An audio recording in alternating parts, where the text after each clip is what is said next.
Hi, and welcome to another episode of the Elevated Beauty Podcast. I'm your host, Emily Fouts, and in today's episode, we're going to be talking about getting out of your own way, how you might be holding yourself back, some limiting beliefs that we have that you put blocks in front of us, and how we can get past that. So if you're interested, then keep on listening.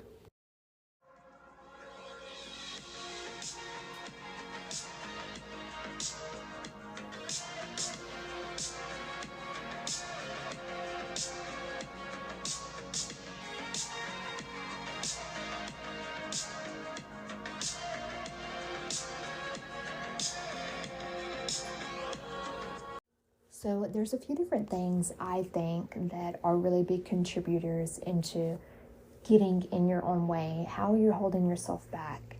One of those things is imposter syndrome, and this is used a lot. Everybody experiences imposter syndrome, which is just the belief that you are less than. Who are you to be speaking on this topic? And I think that comes from a place of where you envision your future self to be, and then comparing that to who you are now. And it's important to know that things take time, and you're never going to get there without taking action. Without the little steps that you're taking now, you're never going to get to where you want your future self to be. And if you don't take those steps, you never will get to where you envision your future self. So imposter syndrome is something that I really want you to acknowledge and understand where these limiting beliefs, where these ideas that you're less than and comparing yourself to other people that you aspire to be like. I want you to recognize that and then try and shed that. And you might be thinking that's easier said than done, but it's just a mindset shift. I'm going to use myself as an example. Like, speaking on this podcast, for one, making an episode about something, like I could very well be like, oh, who am I I'm not the expert in this topic, so why am I even talking about it?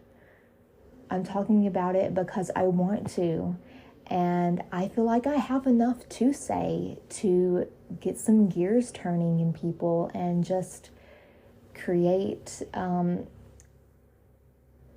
conversation around this. I don't have to be the most knowledgeable in this topic to speak on it. But if I want to be someone that has influence and someone that people can benefit from, I want to be someone that other estheticians can learn from if you need help.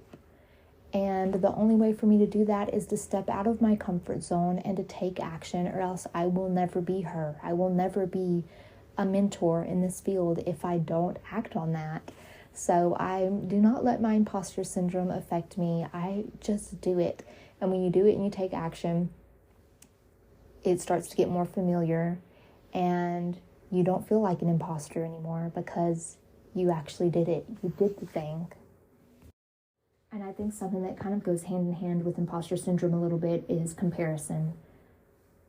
I love this quote, comparison is the thief of joy, and it truly is. I think it's wonderful to surround yourself and familiarize yourself with people that you admire and that inspire you.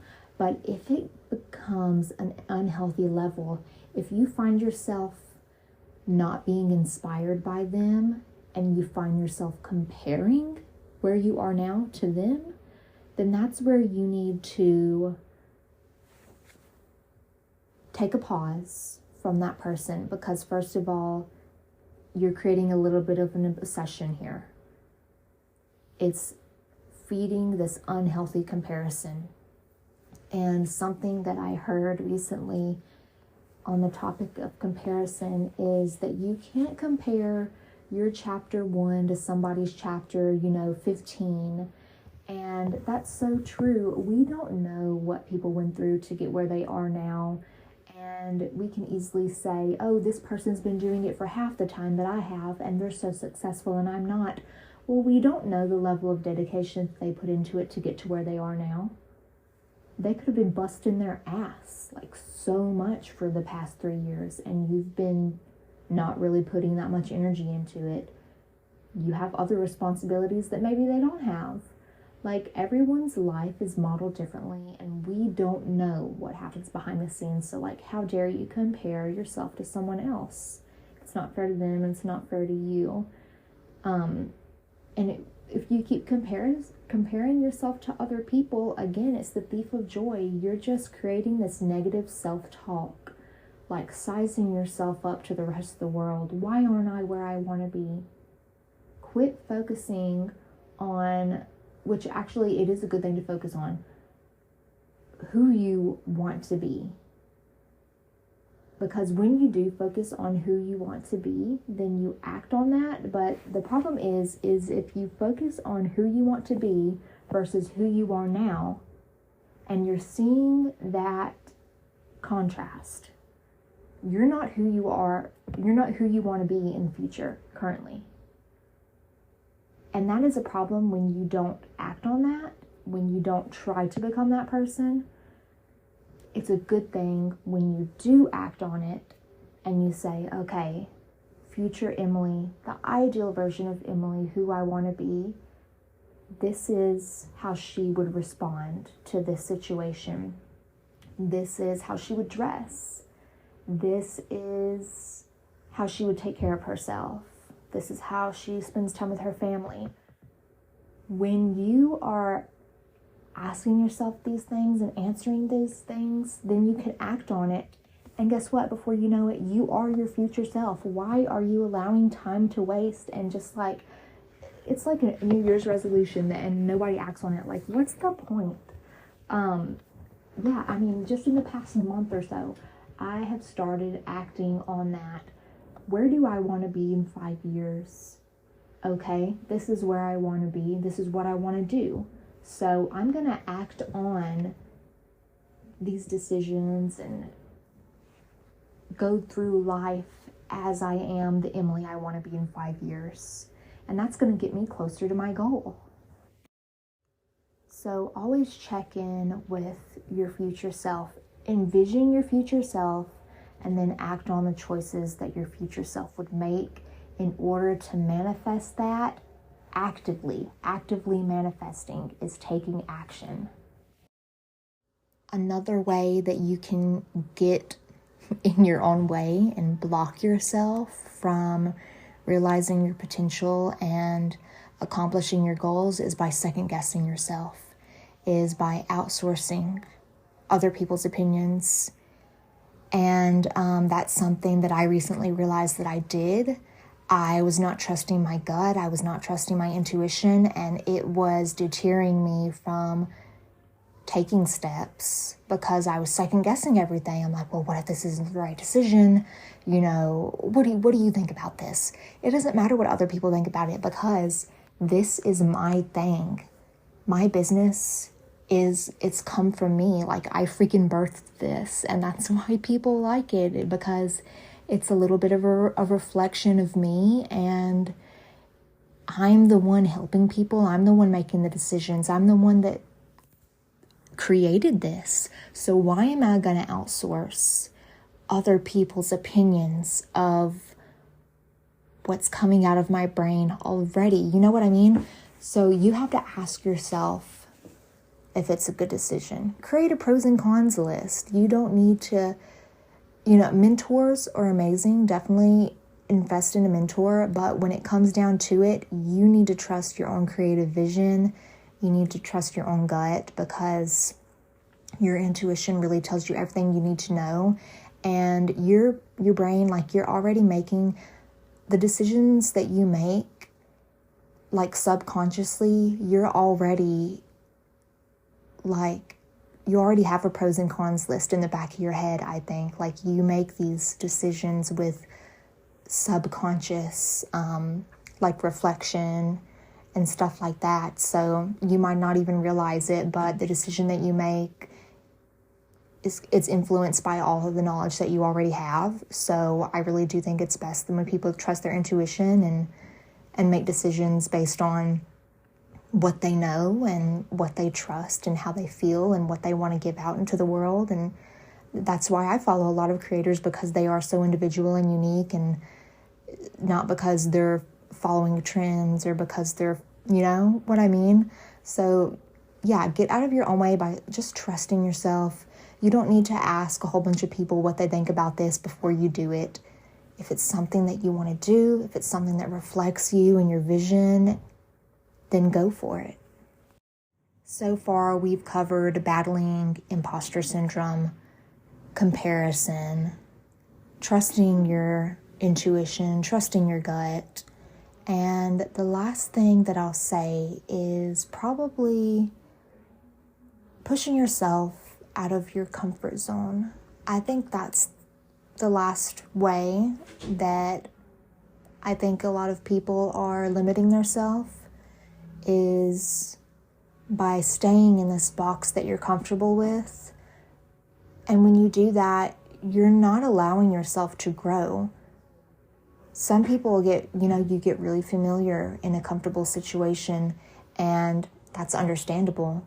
But if you want to scale and grow and create more freedom for yourself, you need to get out of your comfort zone, because that is the only way to grow. It truly is. And one way I got out of my comfort zone was by going to the creators retreat that I talked about before. I have a little bit of social anxiety, like not a lot, but just like, especially like around a whole bunch of girls, I don't know. And so that was a little initially uncomfortable for me. And when I finally got there, I'm like, that was so stupid that I thought it was going to be this weird thing and like I didn't fit in or something. And a lot of people probably struggle with the same things that you do, and you just don't realize it. And so getting out of my comfort zone and allowing myself to be in a space where I can deeply share things with other women and just allow myself a new environment that I'm not used to being in opened up so many doors for me, and new thought processes and things that I didn't ever consider. And so if I wouldn't have got out of my comfort zone in that aspect, I would not be in the headspace and the decision-making space that I'm in now and growing how I am now. And I think you can definitely get familiar with being uncomfortable. The more familiar you get with being uncomfortable, like, this is such a cheesy phrase, but literally like the world is your oyster. I love who I am now because I am okay with being uncomfortable. 5 years ago, I never would have thought that I would be talking on a podcast. I never would have thought that I had my own business, that I'd be making my own money. Like, I would have been so worried about literally the little things that are so easy and don't even matter. Like, I would just worry about them and be like, well, what if this and what if that and what if that? And I was never getting out of that box. And once I did, I realized, oh my God, there's so many possibilities available to me now. I was worried about this little thing. I was worried about taxes. What? And those things seem so little now because I grew past that. So I think I might do a part 2 to this. We'll see. I think there are so many different ways that you can hold yourself back from reaching your full potential and who you want to be, your ideal self. And just to go over quickly, those 4 things that I had were battling imposter syndrome, comparing yourself to others, not trusting your own intuition, and then lastly, not getting uncomfortable, staying too comfortable, staying inside this little box that you built for yourself because it feels safe.